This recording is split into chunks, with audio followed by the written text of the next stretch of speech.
Hello guys, Crispy here and welcome back to another video. Today, my friends, I'm gonna be testing the GTX 285, another GPU from 2008 in GTA 5. This one is a very interesting GPU because as you can see here in Tech Power Up's website, it has a 512-bit memory bus, and that is a lot. Even the 3090, RTX 3090 I say only, but it's still a lot, you know, but it has a 384-bit memory bus. So the 285 was a beast of a GPU back when it launched in late 2008. And we are running it with a Ryzen 7 3700X and 16 gigs of RAM dual channel, 3200 megahertz. Of course, if you have a 285, you probably don't have these specs, but this is just for science basically, because you shouldn't really use a 285 in 2021. It consumes way too much power and it doesn't even support the latest titles. But let's get into it, shall we? And here we go. As you can see, we're running DirectX 10 because, well, the GPU doesn't even support DirectX 11. That's why you can't really play newer titles with it. We're playing at 1080p resolution. I think we're also going to test like 900p and 720p, which are adequate resolutions for this GPU. We're playing it on the lowest settings, and yeah, I also think these are adequate for this GPU. Everything is turned off in the advanced graphics settings, which are extremely demanding, and let's get into it. Now, as we have 1 GB of VRAM here on the GTX 285, I think it will probably do a much better job than the GTX 260 that I tested last week. I'm just gonna start counting our frames here. Here we go. The 260 only had 896 megabytes of VRAM, and that was a problem here in GTA 5. It was stuttering way too much. The game was basically unplayable in my opinion. It wasn't a very good experience, and yeah, it was very jittery and stuttery, so I didn't really recommend GTA 5 with the 260. But as you can see, the 285, although the frame time graph is still not flat, you know, you want that to be flat because that's a smoother experience, it's still way better than the GTX 260. That's because of the 1 GB of VRAM. I think it should probably start stuttering a little bit more here because it has to load in every texture of every NPC. But yeah, this is now very playable, and it's 1080p resolution. This GPU wasn't even made to run 1080p games, you know. It wasn't a very popular resolution back in 2008. In that era, people were playing at like 1024 by 768, maybe at 720p. So this GPU was definitely a beast back then at those resolutions, and it can even play GTA 5 in 2021 with 50 FPS on average at 1080p, and the game doesn't look bad at the lowest settings, you know, as you can see. Oh boy, okay, the car is fine, it didn't explode. We do need a better car, by the way. Well, we're gonna go with this one, very beautiful one. Think this should have the power to visit Jack up the hill there. Now, this right now is gonna be the most demanding area in the benchmark run because of all of the vegetation and stuff.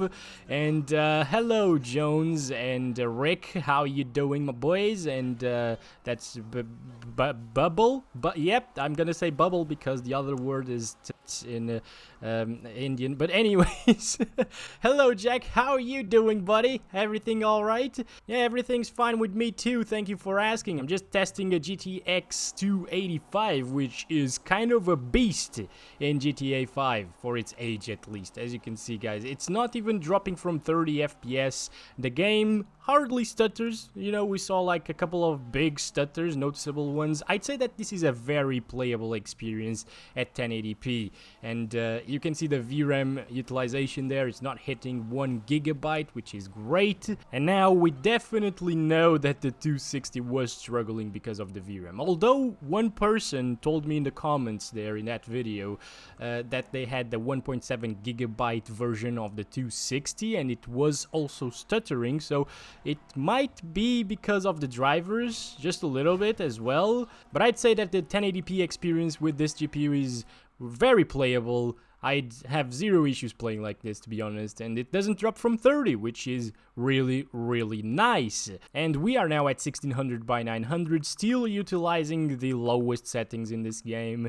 I guess we could actually go lower than this by disabling the shadows in the config files, but I'm not gonna because it starts looking like GTA San Andreas, so there's no point in doing that. We're playing GTA 5 here, you know, and as you can see, this is much closer to 60 FPS. Holy, I like this experience. Now, I'm not gonna play with Michael now, we're gonna go with Trevor. Alright, here we go, let's get outside. I actually got a couple of stutters when Trevor woke up, but it's fine now. The frame times are very stable now, way more stable than at 1080p. I'm gonna start counting our frames right here. No, I don't want to talk to you, O'Neill, or whatever your name is. Big stutter there, by the way, but that should be okay. It shouldn't happen too often, you know. And I really want to visit Jack because that's the most demanding area again, so we're gonna make our way there. Alright, oh god, okay, yeah, people are just exercising here. Sorry lady, I didn't mean to do that. My car just doesn't handle very well in the sand. Yeah, look at that, 50s, 60s at times, not bad. We're driving really fast now. The frame times are a little bit more stable than at 1080p again.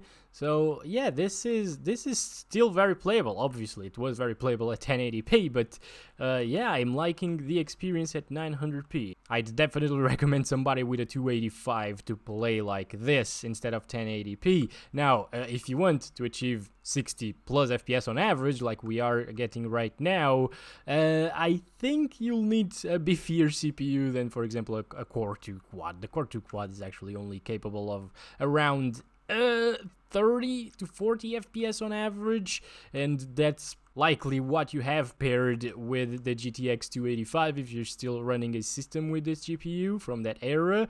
And we got a massive stutter there, by the way. Hello, Jack. How you doing, buddy? Once again, still testing the 285. Yes, what the hell is wrong with my... Oh my god. Look at the tires clipping through the car there. Never seen that before here in GTA 5, but that's okay. Yeah, look at that, dropping into the low 40s, but it isn't dropping into the 30s, at least not very often, so... Yeah, it's still not a flawless 60 FPS experience, but it's still pretty damn good, guys. It's just, yeah, 60 FPS average is possible with the GTX 285. Now, that said, this is actually a very decent GPU for a retro build or something from 2008. It should do a very good job in GTA 4 as well, which is from the same era, and we're gonna test it later this week with a lot of GPUs, by the way, so just letting you know. Okay, you know what, guys? Let's just start to explode a few things here. Oh god, oh yeah, alright, that was very fast, but that's what I wanted to do to lose the cops anyways. And we're playing in DirectX 10 using the 720p resolution once again. I'm not sure why I mentioned the X10 there, but yep, let's do this. We're getting really high FPS, and to achieve these kinds of frames, I think you kind of need something like a 4th gen i5.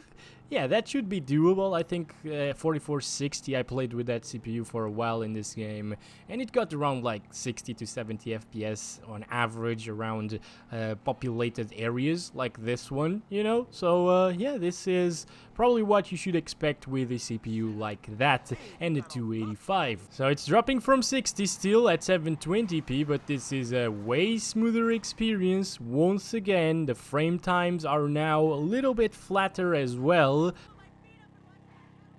Yep, there aren't really major stutters, at least not so far. And we gotta go visit Jack, of course, because that's all we do here in GTA 5. A GTA 5 benchmark without visiting Jack is just... it's sad, you know, it's very sad. So that's exactly what we're gonna do. Wait a second, I've never seen this car before. I like it. I hope you don't mind, buddy, but I really like your car, so bye-bye. Oh, yes. Is this fast, though? Doesn't seem to be very fast, so... I don't know if I like it or not. I like the colors, at least. It might do for a decent thumbnail. Oh, by the way, we got a little stutter there, probably because we are rendering in all of the NPCs now into the memory. It always happens around this area as well, the first big stutter of the benchmark runs. Yeah, it might be because of... Why did you Leave. What? No, I don't want to do the... Oh, god damn it. Where's my car now? Oh, there it is. Okay, it's fine, it's fine. Let's get into it again. I don't want to do the mission. I'm just doing a benchmark run. What if I kill him? Yeah, maybe we're gonna go into like a black screen and get 1000 FPS, so I'm not gonna do that. And we're almost there, getting 80 plus FPS in this area. This is extremely good, actually. Like, you could have a smooth experience with a GTX 285 from 2008 in GTA 5. It's an old title, of course, but still, it's very impressive. This GPU was already 8 years old when this game came out on PC. So this is very impressive, at least to me. It still drops from 60 here in this area, so it's not a perfect 60 FPS experience, but I think like 90% of the time or 85% of the time you'll be above 60 FPS. Hello Jack, how you doing? You changed color now. You're white, like what the heck? You know what? Maybe this is not Jack. I don't know. Is it Jack? And that's been it. Thank you very much for watching. Hope you guys enjoyed this one. Don't forget to like and subscribe if you haven't already. And I'll catch you guys in the next one very soon. As always, I love you all. Bye-bye.